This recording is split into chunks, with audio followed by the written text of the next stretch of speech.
Hi everyone, welcome to Special Angel Art Dolls. My name is Nicole, and on this channel we do lifelike dolls and lots of fun. I am here today for the long-awaited answers to the Ask Me Anything Q&A that I did for 1,000 subscribers.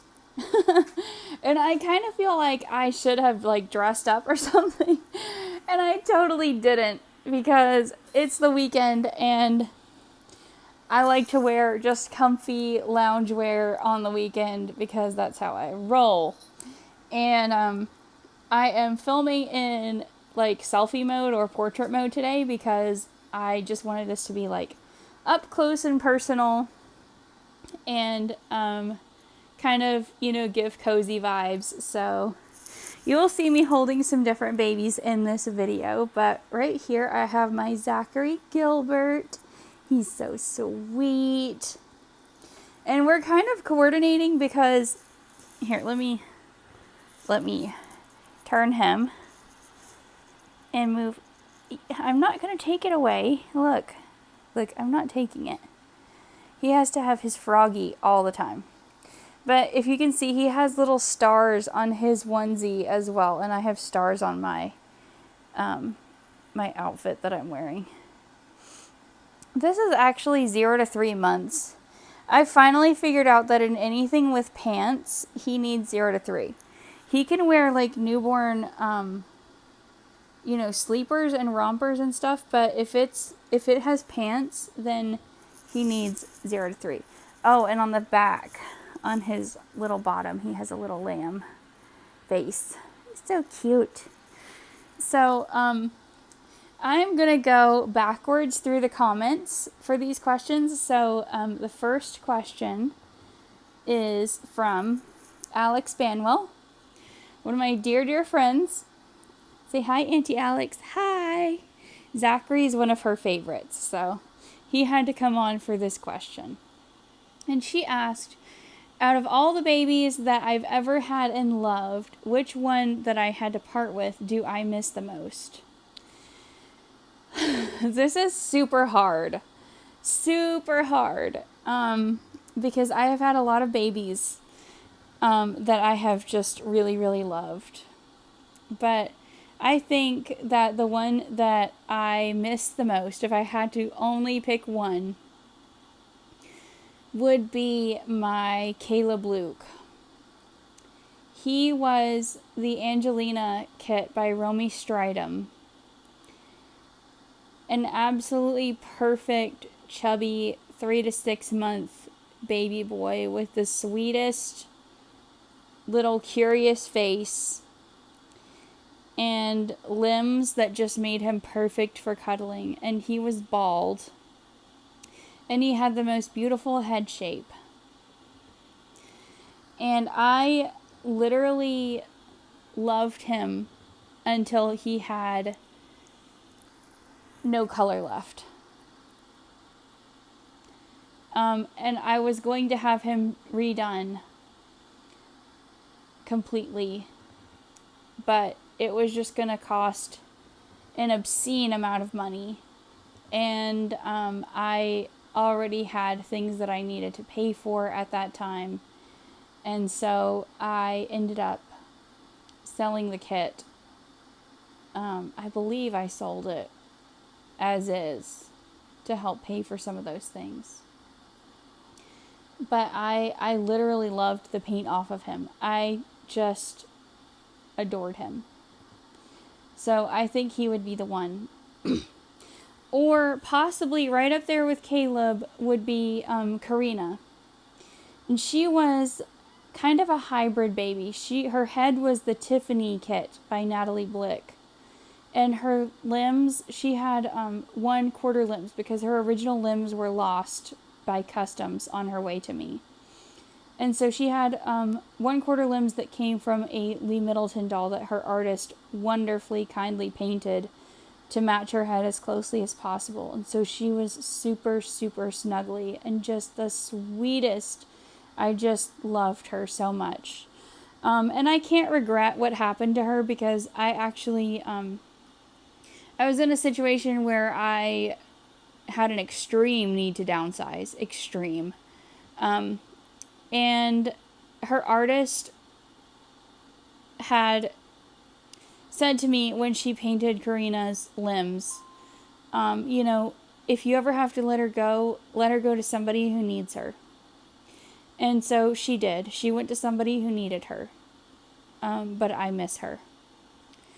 And actually, interestingly enough, as well as Caleb, she was also bald and brown-eyed.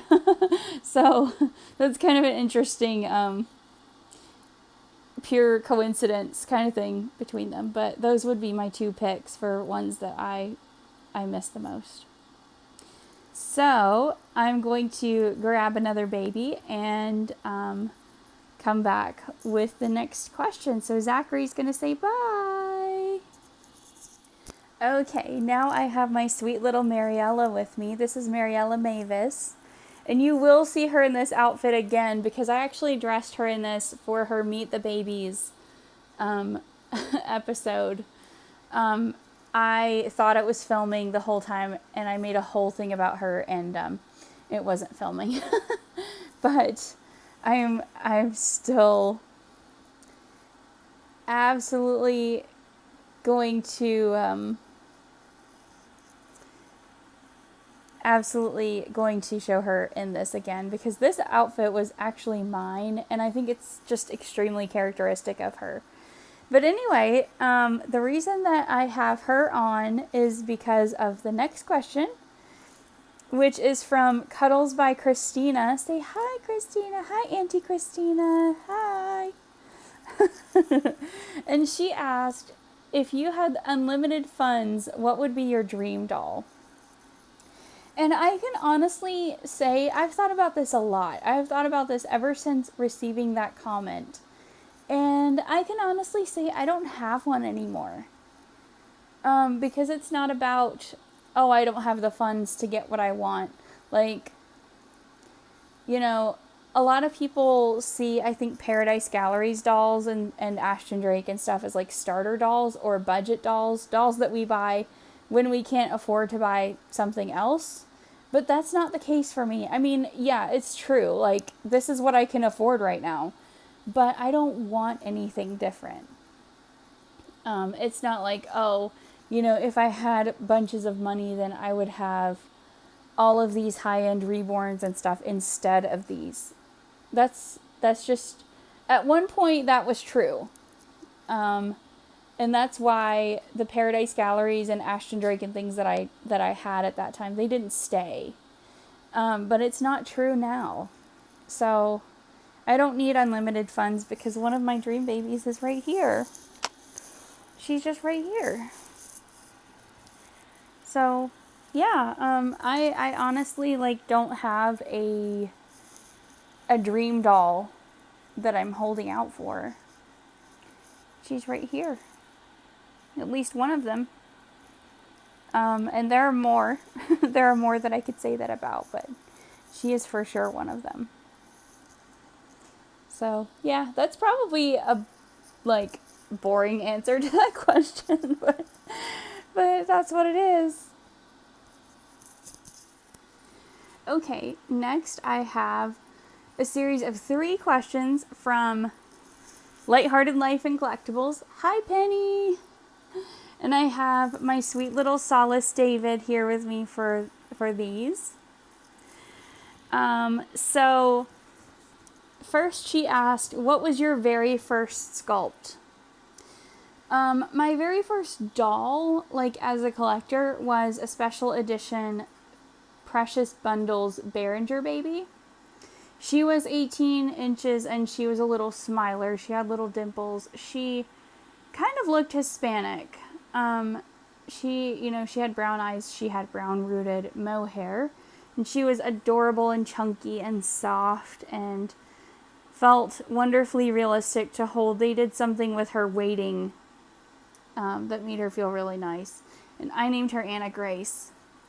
But my first reborn sculpt was Kaya by Eva Helland. And she was a real disappointment to me. I didn't know at that time that, for one thing, I preferred awake babies. And I had only seen, I think 2 reborns in person, both at a doll shop. And they had both been like really cuddly, and so I just assumed that all reborns would be like that. But the Kaya, whom I named Lori Brooklyn, she actually, her limbs are very straight. So she came weighted with sand and smelling like cigarette smoke, and she was a custom. So that was a disappointment. But by that time I did know how to weight dolls. I had learned, and no matter what I did, she just didn't cuddle because her limbs are really, really straight. So, yeah, she was my first sculpt. My first sculpt that I actually fell in love with was Lulu by Jen Printy. That was my everything baby. So, yeah, so that question had, I guess, multiple parts. And then Penny also asked, who did you learn the most from in your early days as a collector? And I think, even though I didn't know her in person, I didn't know her personally, the person that I learned the most from in my early days was Laura from Little X Loves. She was the person that I encountered as a young adult. I was about 20, who, she was just like owning it. She was totally just out there playing with her dolls, and she was okay with it, and just comfortable with who she was and with her babies. And that helped me find the confidence that I didn't think I could ever have. And Penny's third question was, what's been your best experience as a doll collector to date? And this is really hard because I've had so many amazing experiences. I've been so blessed. Oh, I can tell that my kitty has walked on my babies. Sorry. But that is the reason that I brought little Solace on, because I think that the absolute best experience that I've had as a doll collector to date has to be having 2 roommates and besties who love my babies and their own as much as I do. That's absolutely the best. And I had to bring on Sweet Solace because he was a gift from them for my birthday last year. And every time I hold him, that's just what I think of. I just think of like all of the wonderful, happy, loving memories that we have made. And it makes me so happy, and sometimes it makes me cry. So that's the best. But it is really hard to pick, because I would say that the other bests that are right up there with that have been getting to meet some of my dolly friends in person, and getting to be with other friends who love these babies, and just enjoying them together, and also just enjoying each other for who we are. So those are totally right up there with that. So yeah, those are all of Penny's questions. So thank you so much, Penny. Those are wonderful questions. Okay, our next questions are from CJ's Little Ducklings, Christy. Hi, Christy! So for these, I have brought on my sweet little Courtney Faith. And she's still wearing what I changed her into the last time you saw her. But look at her cute little hairdo. My mom visited recently. She pulled her hair up on top of her head, and I flared it out in this little, some people call it a whale spout or a waterfall or like a pebbles ponytail. Anyway, she's looking so cute. So I have 3 questions from Christy. So the first one is, she asked, how is your new job going? Do you like it? So I've been there for almost 18 months now, and can safely say that I do not want this to be the rest of my life. Absolutely, positively not. It is okay. And I'm grateful to have a job, but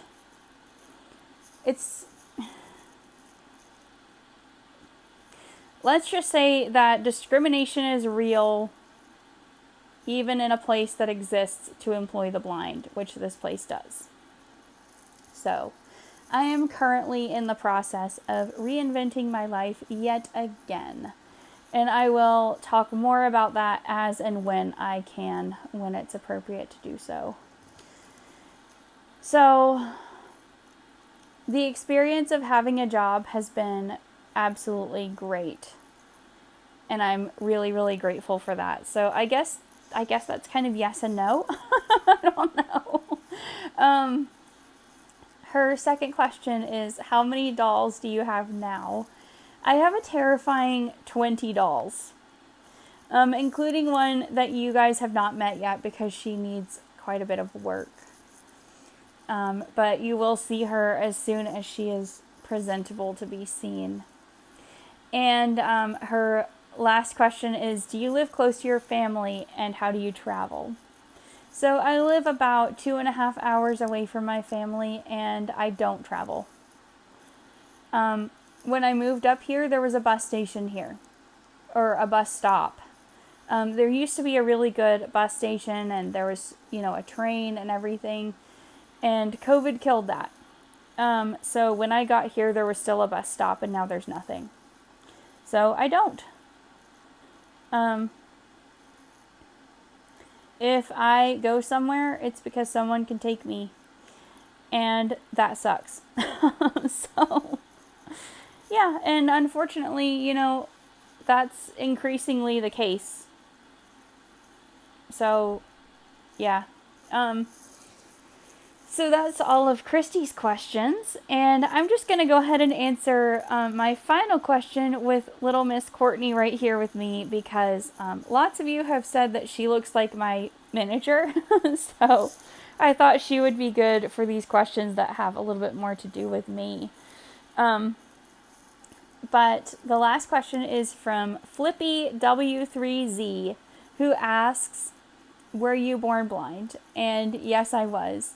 I have a few different eye conditions, and I can't remember if I've really gone into that or not, but I will share now. So I have congenital cataracts, which just means cataracts that are present from birth. I also have a condition called optic nerve hypoplasia, which is basically a deformity of the optic nerve. In my case, it's a complete absence of the optic nerve.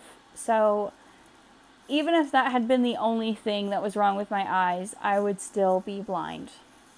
But I also have a condition called coloboma, which is essentially a cleft in the eye. So if you think of a cleft lip or a cleft palate, this is a cleft eyeball. And all of these things, by the way, are bilateral, which means that they're on both sides. And I also have microphthalmia, which means small eyes. So my eyes are very much too small for my eye sockets. So I don't often do this, but I'm going to just kind of bring my face in and open my eyes. And you can see I have to actually physically do it with my hands, because I don't have enough muscle strength to fully open my eyes. You can see they're quite small. They're also very sensitive, so this is really uncomfortable. So I'm gonna stop now. And I also have something called strabismus, which means that my eyes point in different directions and there's nothing I can do about it. And when I was 11, I was diagnosed with glaucoma, which is quite common to occur in eyes that are as badly deformed as mine. So, yeah. So all of that to say that yes, I was blind from birth completely. I've never had light perception or anything, and I don't miss it. I don't miss being able to see. I've never wished that I could see because I've never been able to. And actually, I think that if I could suddenly see just out of nowhere, it would be traumatic. It would be scary, and my brain wouldn't be able to process all of that information at this point. So, I'm really comfortable, with who I am. And I think that it has influenced my character, in some ways maybe for the worse, and in many ways for the better. I believe that it wasn't an accident. I believe that God knew exactly what he was doing when he gave me the absence of sight. And I think that if I had grown up as a seeing person because of other factors, I wouldn't be a good or kind person. I believe that I would have learned to judge people by how they look. And I wouldn't have met many of the amazing people that I know now. And I would have taken so much more for granted than I already do. So that is all of the questions. So thank you guys so much. Thank you to everybody who submitted questions. I really enjoyed reading them and I've enjoyed answering them. I hope you guys have enjoyed seeing this video and seeing the babies that I held while I was making it. I think this hairdo is starting to come down and we might need to redo that. But anyway, thank you guys so much. Thank you for watching. Thank you for being a part of the 1,000. I still, like, that's mind-blowing. So I'm really, truly grateful for every single one of you. And just so glad you're here. And so glad to know those of you that, comment and that I've gotten to know. I had one comment that I just want to shout out in this video, even though she didn't ask a question. But it was a comment from Patterns of Life 12, and she goes by Kat, and she came on to comment that she had been here since the very beginning, which I remembered, and congratulated me, and that just, I was so happy to see that. Kat, if you're watching, you made my day. So thank you all so much, and until next time, take care, everybody. God bless. Be kind. And I'll see you very soon. Bye.